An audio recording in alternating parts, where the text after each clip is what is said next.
Hello and welcome to another Read With Me session. I am yours truly, Isabel, and I'm here to read with you another amazing chapter on this amazing book. Yes, The Compound Effect. The Compound Effect.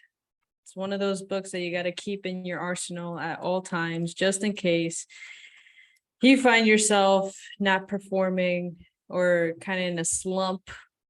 You know, we all go through those little moments in life. So for this particular chapter, we're probably going to be splitting it up in two. So there's quite a bit of pages on this one. It's quite long, so I want to make sure to grasp everything. Chapter 1 was awesome. We learned about how a penny can actually turn into a $10.7 million opportunity in just 31 days. We learned how 3 different people can go 3 different ways if they don't put into place daily disciplines to harness their full potential. And we learned how Darren, the author, Darren Hardy, has become a super freak, pretty much. So really awesome intro to this awesome book. I've listened to this book like 3 times in Audible, but now reading it, completely different experience. So make sure to get the book, make sure to read it, even though you've already heard it on Audible. It's gonna change your life. So let's start, shall we? Awesome. All right, chapter 2, it's called Choices. We all come into this world the same, naked, scared, and ignorant. After that grand entrance, the life we end up with is simply an accumulation of all the choices we make. Our choices can be our best friend or our worst enemy. They can deliver us to our goals or send us orbiting into a galaxy far, far away. Think about it. Everything in your life exists because you first made a choice about something. Choices are at the root of every one of your results. Each choice starts a behavior that over time becomes a habit. Choose poorly and you just might find yourself back at the drawing board, forced to make new, often harder choices. Don't choose at all, and you've actually made the choice to be the passive receiver of whatever comes your way. In essence, you make your choices and then your choices make you. Every decision, no matter how slight, alters the trajectory of your life and whether or not to go to college, whom to marry, to have the last drink before you drive, to indulge into gossip or stay silent, to make one more prospecting call or call it a day, to say I love you or let that moment pass by. Every choice has an impact on the compound effect of your life. This chapter is about becoming aware of and making choices that support the expansion of your life. It sounds complicated, but you'll be amazed by its simplicity. No longer will 99% of your choices be unconscious. No more will most of your daily routines and traditions come as a reaction to your programming, and you'll ask yourself and be able to answer, how many of my behaviors have I not voted on? What am I going to be doing that I didn't consciously choose to do, yet continue to do every day? By employing the same idiot-proof strategies I've used to catapult my own life and career, strengthened by the compound effect, you'll be able to loosen the mysterious grip of the decisions that you are unwinding your life and pulling you in the wrong direction. You'll be able to hit the pause button before stumbling into idiot territory. You'll experience the ease of making decisions that lead to behaviors and habits that support you every time.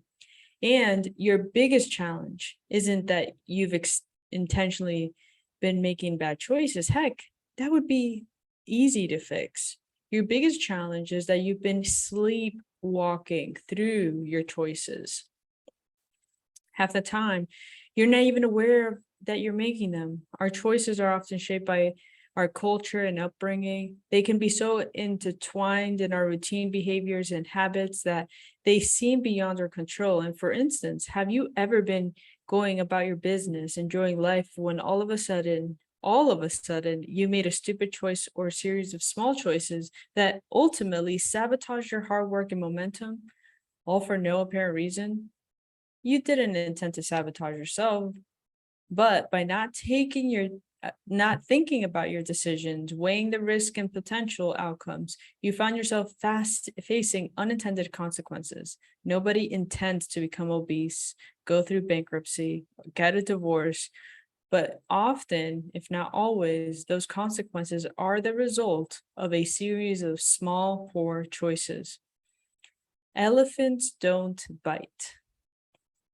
Have you ever been bitten by an elephant? How about a mosquito? It's the little things in life that will bite you. Occasionally, we see big mistakes threaten to destroy a career or reputation in an instant. The evening newscaster who embellishes a wartime story, the Southern chef who made racist comments to staff, the celebrated swimmer who gets caught lying about being robbed while in Brazil for the Olympics, and the royal prince who was friends with a convicted pedophile. Clearly, these types of poor choices have major repercussions, but even if you've pulled such a whopper in your past, it's not extraordinary, massive steps backwards or the tragic single moments that we're concerned with here. For most of us, it's the frequent small and seemingly inconsequential choices that are of grave concern. And I'm talking about the decisions you think don't make any difference at all.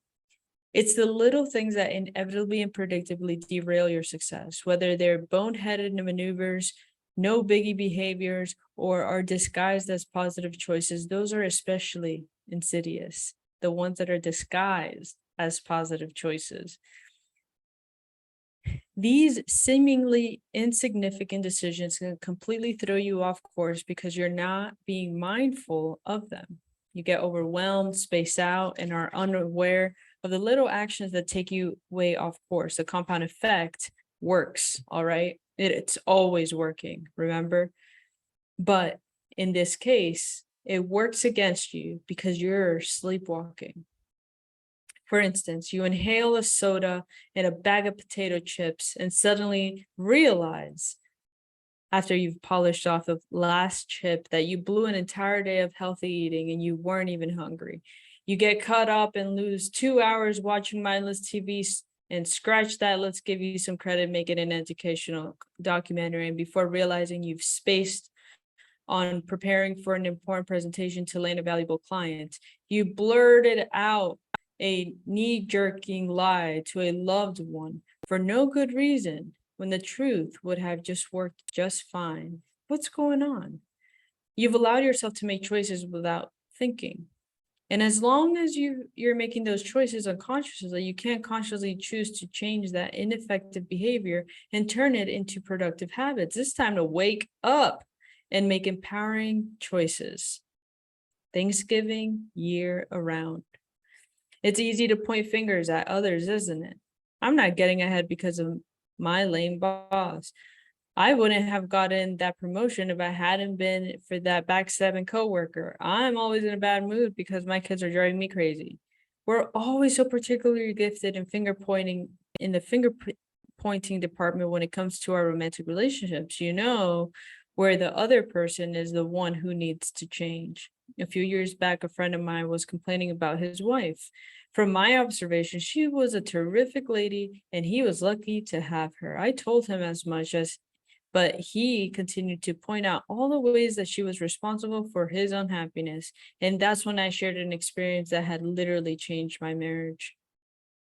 On Thanksgiving, I decided to keep a Thanksgiving journal for my wife.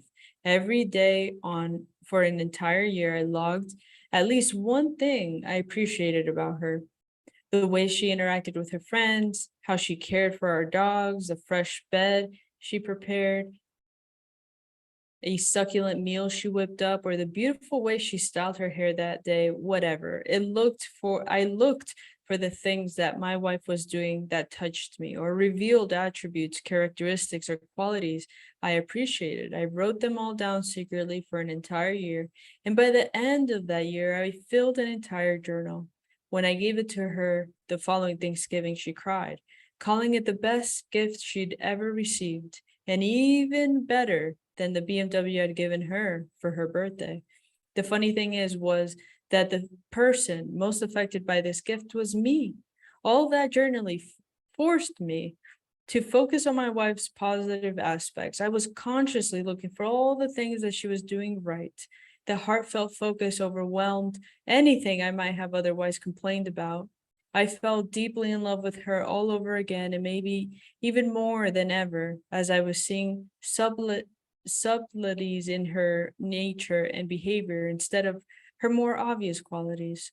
My appreciation, gratitude, and intention to find the best in her I held in my heart and eyes each day. This caused me to show up differently in my marriage, and which of course made her respond differently to me too. Soon, I had even more things to write in my Thanksgiving journal. As a result of choosing to take a mere 5 minutes every day or so to document all the reasons why I was grateful for her, we experienced one of the best years of our marriage, and it's only gotten better. After I shared my experience, my friend decided to keep a Thanksgiving journal about his wife. And within the first few months, he completely turned around his marriage. Choosing to look for and focus on his wife's positive qualities changed his view of her, which changed how he interacted with her. As a result, she made different choices about the way that she responded to him, and the cycle perpetuated, or shall we say compounded. Here's a really, really powerful: owning 100%. Owning 100%. We are all self-made, men and women, but only the successful take credit for it. I was 18 when I was introduced to the idea of personal responsibility at a seminar. The concept completely transformed my life, and if you threw out the rest of this book and only practiced this one concept, within 2 or 3 years, the changes in your life would be so great. Your friends and family would have difficulty remembering the old you. In that seminar I attended at 18, the speaker asked, "What percentage of shared responsibility do you have in making a relationship work?" I was a teenager, so wise in the ways of wise in the ways of true love. So of course I had all the answers. It's 50-50, I blurted out. It was so obvious. Both people must be willing to share the responsibility, but eventually, or someone else is getting ripped off. 51-49, yelled someone else, arguing that you'd have to be willing to do more than the other person. Aren't relationships built on self-sacrifice and generosity? Another person was like 80-20. The instructor turned to the easel and wrote 100-0 on the paper in big black letters. You have to be willing to give 100% with zero expectation of receiving anything in return, he said. Only when you're willing to take 100% responsibility for making the relationship work will it work. Otherwise, a relationship left to chance will always be a vulnerable disaster. Whoa. This was not what I was expecting, but I quickly understood how this concept could transform every area of my life.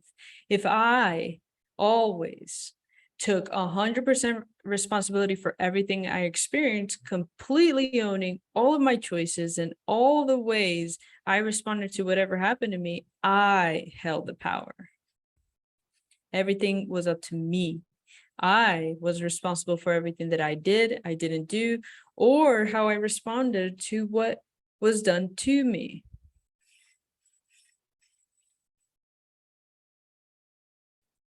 I know you think that taking responsibility, I know you think you take responsibility for your life, and I've yet to ask anybody who doesn't say, of course, I take responsibility for my life.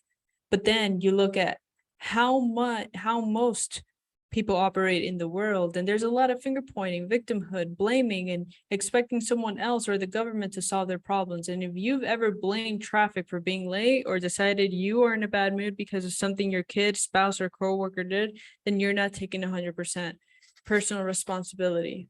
You arrived late because the printer was busy. Maybe you shouldn't have wasted or waited until the last minute. Coworker messed up the presentation. Shouldn't you have double checked it yourself before delivering? Not getting along with your unreasonable team? Well, there are countless of fantastic books and classes to help you learn how to deal. You alone are responsible for what you do or don't do, or how you respond to what's done to you. This empowering mindset revolutionized my life. Luck, circumstances, or the right situation wasn't what mattered. If it was to be, it was up to me. I was free to fly. Let me read that line again. If it was to be, it was up to me.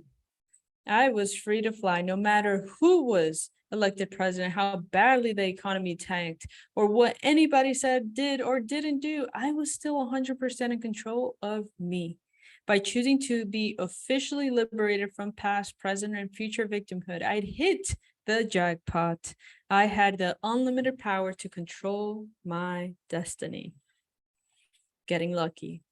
Maybe you believe you're simply unlucky, but really, that's just another excuse. The only difference between becoming fabulously rich, happy, and healthy versus ending up broke, depressed, and unhealthy are the choices that you make. Nothing else will make the difference. Here's the thing about luck. We're all lucky. If you are on the right side of the dirt, have your health and a little food on your cupboard, you are incredibly lucky. Everyone has the opportunity to be lucky because beyond having the basics of health and substance, luck simply comes down to a series of choices. When I asked Richard Branson if he felt luck played a part in his success, he answered, yes, of course. We are all lucky. If you live in a free society, you are lucky. Luck surrounds us every day. We are constantly having lucky things happen to us, whether you recognize it or not. I have not been any more lucky or unlucky than anyone else. The difference is when luck comes my way, I took advantage of it. Spoken like a man knighted with wisdom. While we're on the topic, it's my belief that the old adage we often hear, luck is when opportunity meets preparation, it isn't enough. I believe there are two other critical components to luck. Here's a complete formula for getting lucky. One is preparation, which means personal growth. And then you have to add that with attitude, which is the belief and the mindset, which then goes into opportunity, which is a good thing coming your way, plus action, actually doing something about it. And then that is what equals luck, right? That is what equals luck.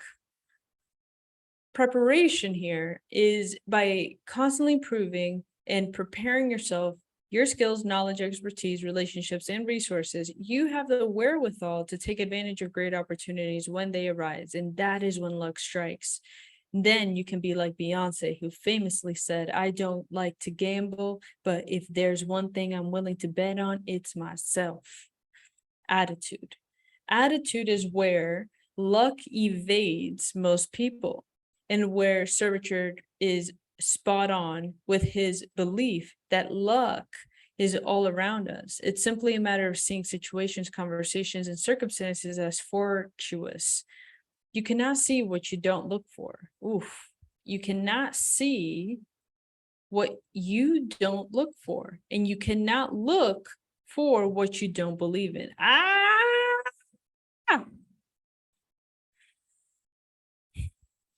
Yeah, big.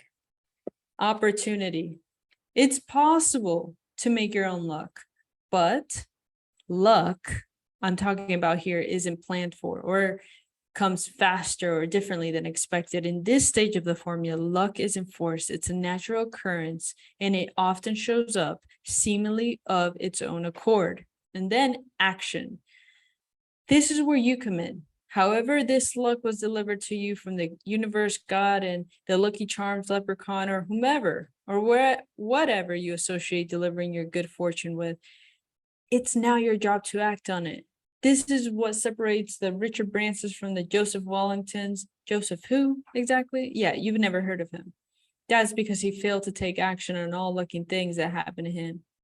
So, no more whining about the cards you were dealt, the great defeats you suffered, or any other circumstances. Countless people have more disadvantages and greater obstacles than you, and yet you're wealthier. They're wealthier and more fulfilled. So luck is an equal opportunity distributor. Lady Luck shines on all, but rather than having your umbrella overhead, you've got to have your face to the sky. And when it comes down to it, it's all you, baby.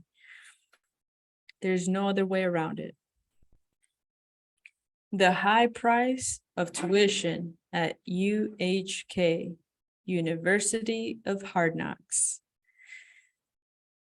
In the early 2000s, I was asked to partner on a new startup venture. I invested a considerable sum of money into the deal and worked tirelessly on it for nearly 2 years before finding out that my partner had mismanaged and squandered all the cash. I lost more than $330,000 and I didn't try to sue him. In fact, I lent him more money later for a personal situation. The bottom line was the loss was my fault. I had agreed to be his partner without doing enough due diligence on his background and personal character. During our time in business, I wasn't inspecting what I was expecting. I wasn't inspecting what I was expecting.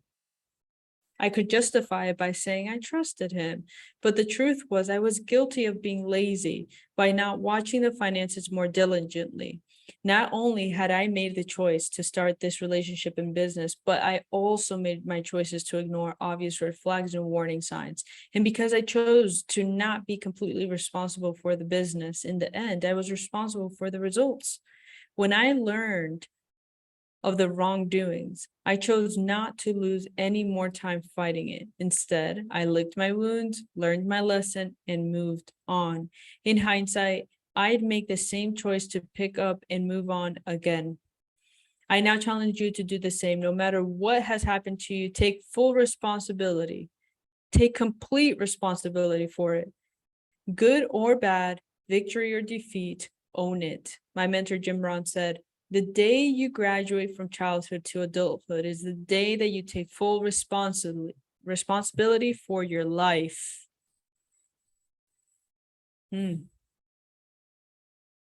Today is graduation day. Hello. From this day forward, choose to be 100% responsible for your life. Eliminate all of your excuses. Embrace the fact that you are freed by your choices as long as you assume personal responsibility for them. It's time to make the choice to take control. Oof. This is freaking good, isn't it? This is really, really good. It's really, really good. Let me see where we're at here. Your secret weapon, your scorecard. I'm about to walk you through one of the single greatest strategies I've ever used in my personal development. This strategy helps me take control of the choices I make throughout the day and causing everything else to fall in place and leading to behaviors and actions that shepherd my habits into line like dutiful, loyal minions. Right this moment, pick an area of your life where you most want to be successful. Do you want more money in the bank, a trimmer waistline, the strength to compete in an Ironman event, a better relationship with your spouse or your kids? Picture where you are in that area right now. Now picture where you want to be, richer, thinner, happier, you name it. The first step towards change is awareness. If you want to get from where you are to where you want to be, you have to start by becoming aware of the choices that lead you away from your desired destination. Become very conscious of every choice you make today so you can begin to make smarter choices moving forward. To help you become aware of your choices, I want you to track every action that relates to the area of your life you want to improve. If you've decided that you want to get out of debt, you're going to track every penny you pull from your pocket. If you decided that you want to lose weight, you're going to track everything that you put into your mouth. If you decided to train for an athletic event, you're going to track every step you take, every workout that you do. Simply carry around a small notebook, something that you can keep in your pocket or purse at all times, and a writing instrument. You're going to write it all down every day without fail, no excuses, no exceptions, as if Big Brother is watching you, as if my dad and I will come and make you do 100 push-ups every time you miss. Doesn't sound like much, I know, writing things down on a little piece of paper, but tracking my progress and missteps is one of the reasons I've calculated the success that I have. The process forces you to be conscious about your decisions, but as Jim Rohn would say, what's simple to do is also simple not to do. The magic is not in the complexity of the task. The magic is in the doing of simple things repeatedly and long enough to ignite the miracle of the compound effect. So beware of neglecting the simple things that make the big things in your life possible. The biggest difference between successful people and unsuccessful people is that successful people are willing to do what unsuccessful people are not. Remember that saying, it will come in handy many times throughout life when faced with a difficult, tedious, or tough decision. Here's a money trap that we're going to cover here, and it's going to be a good one. I learned the power of tracking the hard way, and after I'd acted like a colossal idiot in my finances back in my early 20s, when I was making a lot of money selling real estate, I met with my accountant. I owed well over $100,000 in taxes, he said. What? I said, I don't have that kind of cash just lying around. Why not? He asked. You collected several times that. Certainly you set aside the taxes that would be due on that money. Evidently, I didn't, I said. Where did that money go? He asked. I don't know, I said. A sobering confession for sure. The money had passed through my hands like water, and I hadn't even noticed. Then my accountant did me a great favor.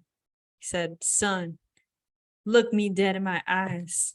You've got to get a grip. I've seen this 100 times before. You're spending money like a drunken fool, and you don't even know how to account for it. That's stupid. Stop it. You are now seriously in the hole. You have to earn more money that you'll owe additional taxes on just to pay for your back taxes. Continue this, and you'll dig your financial grave with your own wallet. I immediately got the message. Here's what my accountant had me do. Carry a small notepad in back of my pocket and write down every single cent that I spent for 30 days. And whether it was $1,000 for a new suit or 50 cents for the air to fill up my tires, it all had to go down on a notepad. Wow. This brought an instantaneous awareness of the many unconscious choices I was making that resulted in money pouring out of my pockets. And because I had to log everything down, I resisted buying some things just so I didn't have to take out the notepad and write it in the dang notebook.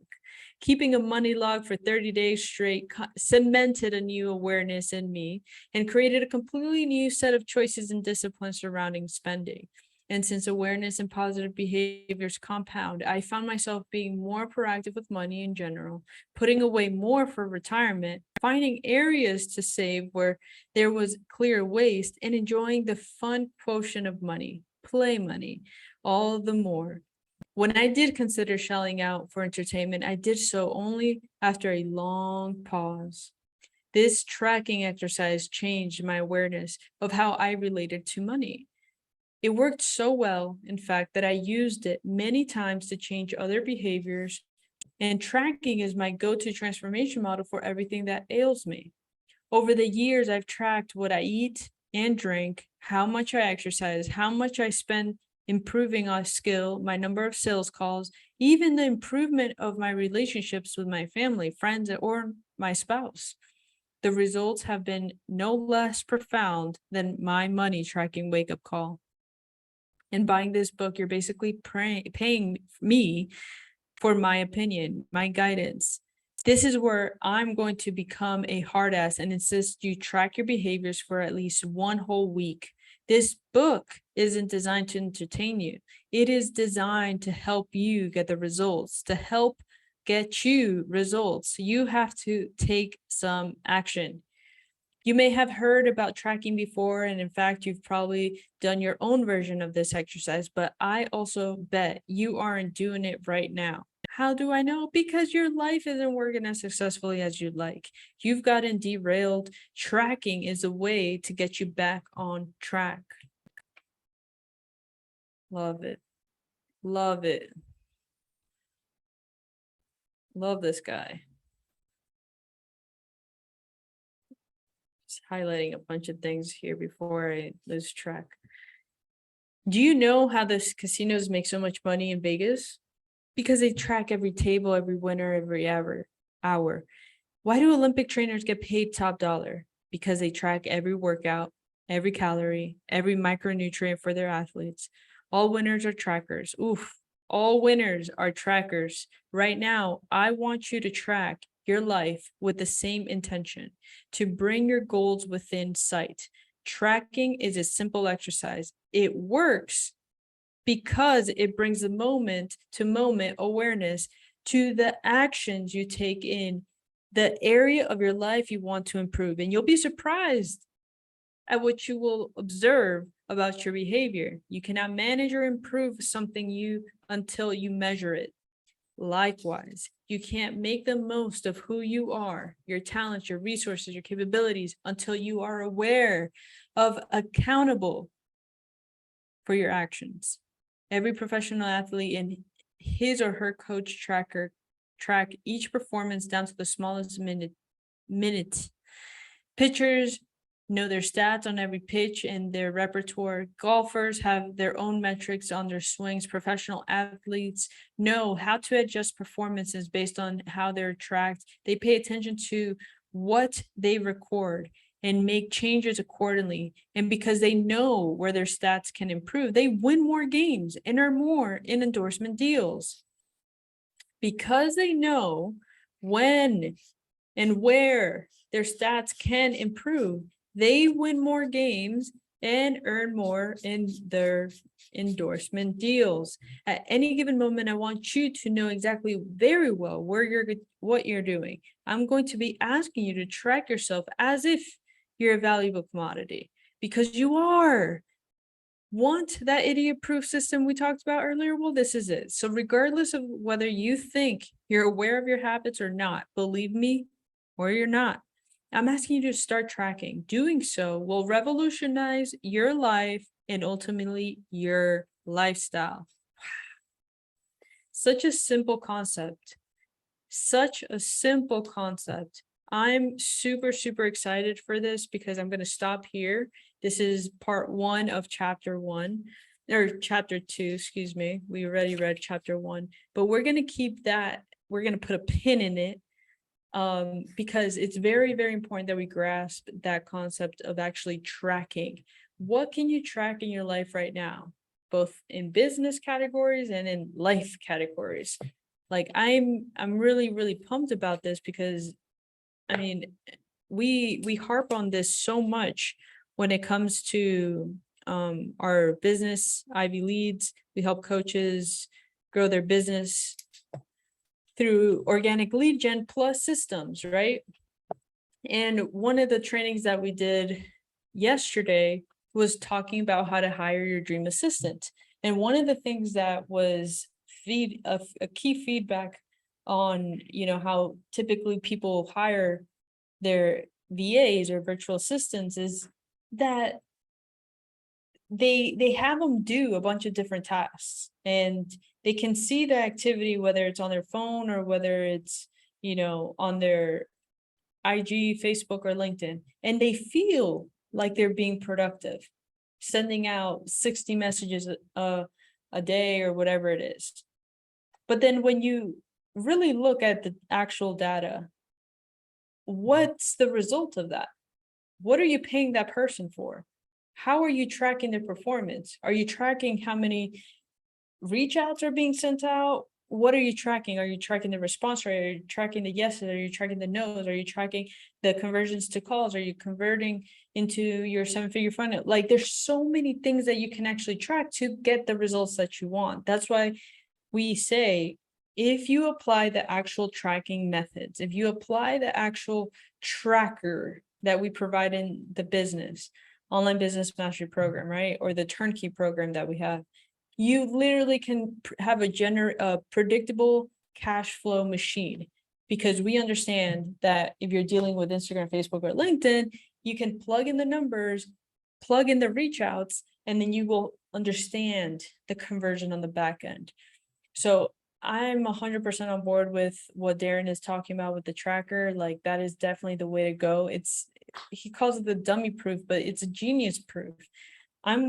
You know what? I'm gonna get myself a little notebook that I can probably fit in my wallet or something, or like the size of my phone or something, and I can track everything. That's gonna be good. I'm really, really excited about that. All right, ladies and gentlemen, I hope you enjoyed this amazing part 1 of chapter 2. I'm excited to share with you part 2 of chapter 2 in the next video. See you later. Bye.